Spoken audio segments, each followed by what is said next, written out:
కనలేదు రాముని సతి కాగలనని ఏనాడు. రాముడు అనుకోలేదు జానకి పతి కాగలనని ఆనాడు.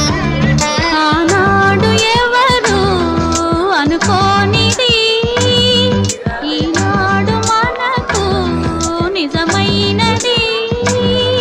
ఆ రామాయణం మన జీవన పారాయణం. రాముడు అనుకోలేదు జానకి పతి కాగలనని ఆనాడు.